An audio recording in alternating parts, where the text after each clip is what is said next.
Hey there, this is part 2. If you haven't seen part 1, check out part 1 up here, or there's a link down the doobly-doo. Otherwise, continue on and enjoy part 2.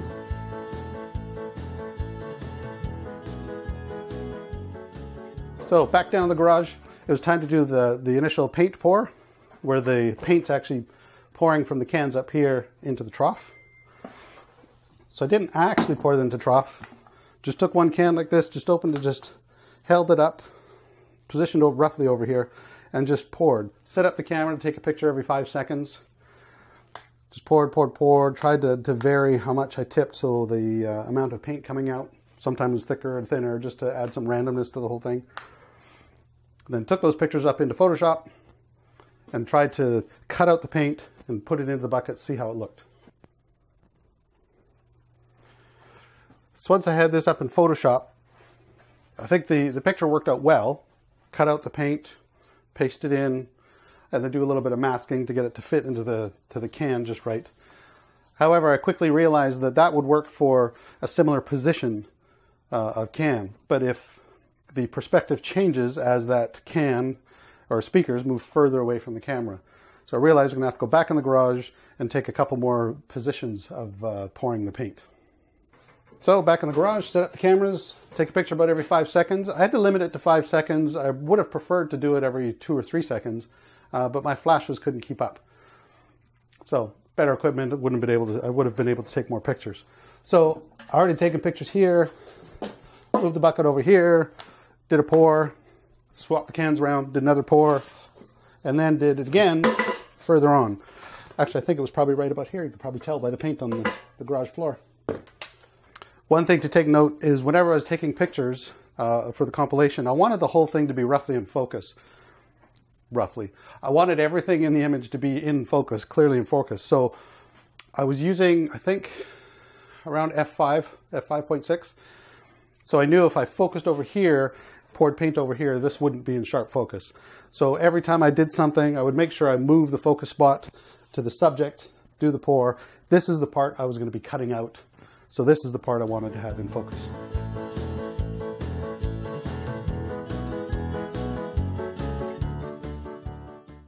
Back up in Photoshop, a little more cutting, masking, color changing, pasting into the master image, a little bit more masking. Basically, I would take the paint pour image, crop it down as small as I can, mask out all but the paint, move it to the main file, roughly position it, use transform to scale it, tweak it a little bit to get the basic size. And then I would do a little bit more masking to fit exactly in the paint can so it didn't look like it was from another picture. Finally, somewhere in there, I used the color slider to change my violet paint into the color that I wanted. So the image was starting to shape up now.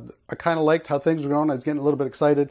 I knew immediately I needed to do something with the background. Of course, you can't just have white, black background, look too flat.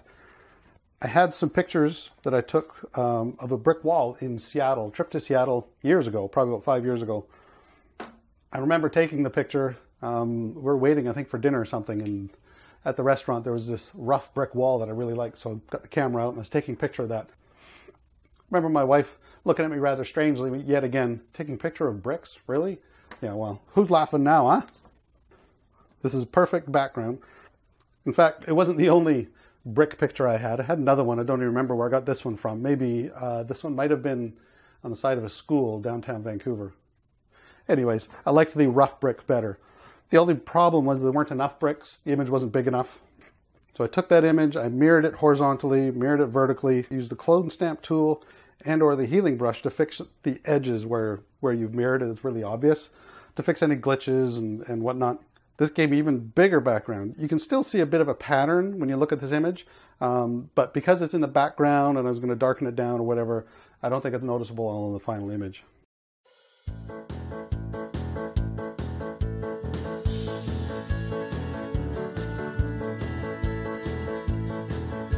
So now I was happy with the speakers, happy with the cans, got the paint pouring, need to fix the trough.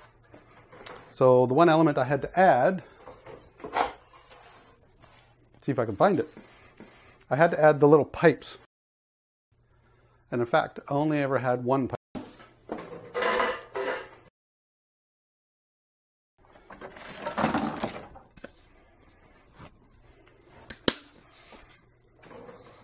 So this is the pipe I cut it off. I don't have the piece I actually used in the picture. It's somewhere here. I'm sure I put it in a very specific location so I wouldn't lose it. Anyways, cut off a piece of this with a hacksaw. I ended up having to use a Dremel tool to kind of shape this to kind of match the contour of the trough. And then I just used good old duct tape. Little loops of duct tape on the end. It happened to be strong enough I could just kind of stick it where I wanted. Quickly go over the camera, take a picture. Same thing with the speakers and the cans. Take a picture with the pipe here, here, here, every 14 inches along the length. So up in Photoshop, put these in the positions, use the translate, scale, clone stamp tool, and the healing brush to remove the duct tape out of the image. Copy, translate it, had to scale the size to make it look right in the final image. Oh, one thing I forgot to mention. One thing to mention about my second trough picture. I noticed in the final picture that the front contour of the trough, it was kind of hard to see. It was just kind of flat black. So in the end, what I ended up doing is whiteboards, just laid them on the floor. I knew they weren't going to be in the final image, but when the flashes went off, reflected off the bottom, I could see the reflection of the white in the contour, and then you could actually see the edge of the trough. Made it look much better. Now we got the paint cans, paint pouring into the trough. We got the pipes coming out of there. We need the paint to actually come out of the pipes. I never actually poured paint through the pipes. Instead, I did this. Made quite a mess. I don't know if you can see, but over here, a bunch of paint on the floor. And paint over the floor over here. Basically, I had this, sat it on the chair, had to have it a bit of an angle, and then the idea was this was going to pour into a paint can like this. So I just had to pour the paint here. But if you don't have this as enough an angle, this much of an angle, once you pour enough paint, it comes out this side and all over the floor. Made a bit of a mess. But took several tries. Again, put the chair here, here, and here. I think about 3 or 4 different positions to get the perspective right.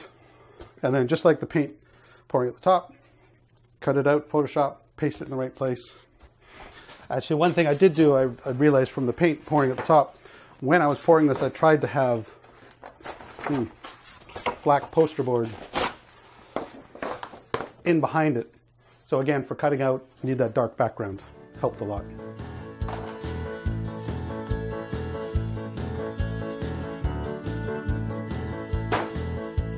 So back up in Photoshop, same as the paint can pour, crop it down as small as you can, mask out everything but the paint, copy, transform it into the main image, do a bit more masking to make the detail match exactly, and then use the same color shift that I used in the other image to make sure the paint colors match. And while I was working on the image in Photoshop, it struck me that the image, it's coming along. I'm kind of happy with all the elements I've put in so far, but the image still seemed a little bit flat. I wanted to get some sort of factory feel to it. So I had the thought to get some kind of smoke or steam or something in the image. So the first thing I did is I created some atmospheric clouds using Photoshop. Used Photoshop random generator to generate the cloud kind of thing, put it in there. It's subtle, but I find it did give it a bit more feel of atmosphere before and after. So I wanted to add a little bit more than this. I sort of wanted a couple of streams of steam or something. Then I found this YouTube tutorial about how to create clouds or steam in Photoshop. Put the link down in the doobly-doo. Here's a link up in the corner if you want to try this out, but I pretty much did exactly what the tutorial said. Made these 2 smoke or steam streams, and I think it really helped. I did a little bit of masking. Some of the cans are in front of the steam and some of the cans are behind the steam. Try to get a little bit more feeling of depth before and after.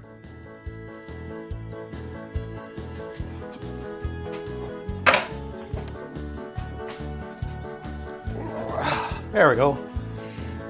This is the end of part 2. I hope you continue on and then watch the final part, see the end results, part 3.